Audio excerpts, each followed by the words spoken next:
এই প্রতিটা মেয়েকে আল্লাহ জিজ্ঞাসা করবেন, তোমাকে পর্দার বিধান দিয়েছিলাম, কেন পর্দা করো নাই?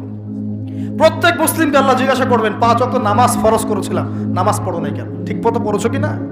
প্রত্যেক ধনীকে আল্লাহ জিজ্ঞাসা করবেন, দাঁড় করিয়ে করে, একজন করে, একসাথে 10 জন না, একজন করে আসবে, একজন করে। এই আব্দুল্লাহ তুমি আসো, এই আব্দুর রহমান তুমি আসো, এই ওবায়দুল্লাহ তুমি আসো, এই রহিম তুমি, আব্দুর রহিম তুমি আসো।